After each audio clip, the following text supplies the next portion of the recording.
The act of waiting around with no particular purpose is called loitering, and it's what I'm doing now.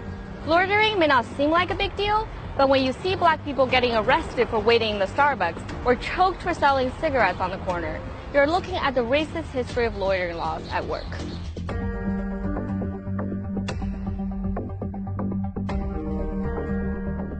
Loitering laws have been around for a very long time, but there's a fine line between loitering and just hanging out, which sometimes leads to selective enforcement. In some places, black people are between 3 to 10 times more likely to be arrested for low-level offenses like loitering than their white counterparts. So where did these laws even come from? Vagrancy laws and loitering come from Victorian England, and then they were imported to the U.S., but they take full steam and are enacted aggressively in a post-1865 moment. After the Civil War ended and slavery was abolished, Southern states passed a new set of laws called the Black Codes. These laws severely restricted the newly freed black population. For instance, former slaves were denied the right to vote and the right to serve on juries.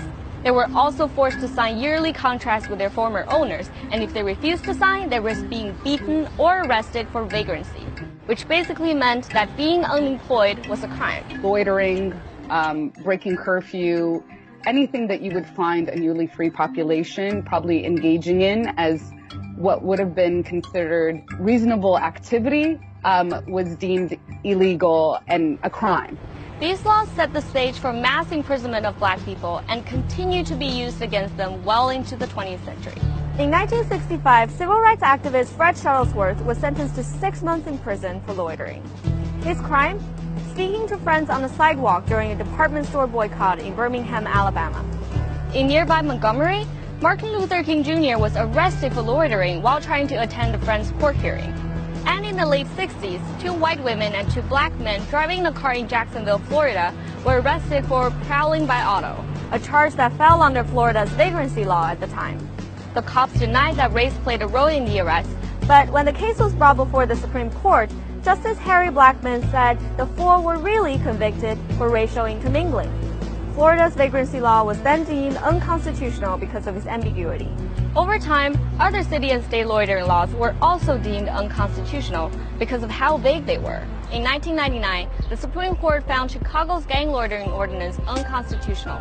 The vaguely worded law allowed police to basically arrest anyone who looked to them like a gang member.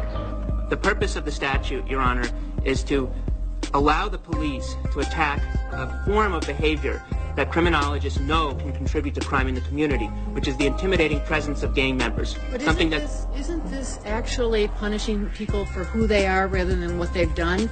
Over the course of 3 years, the gang loitering law had led to about 42,000 arrests of primarily Latinx and black residents. And this sanctioned discrimination extends to other communities. Loitering laws have been used to racially profile Latinx day laborers and have led to arrests over their immigration status. Even the Department of Homeland Security called out this racist practice in 2015, when Louisiana police officers arrested 2 Honduran men for loitering, then reported them to Border Patrol. The courts have ruled over and over against the use of these laws, yet people of color still find themselves accused and abused in the name of loitering.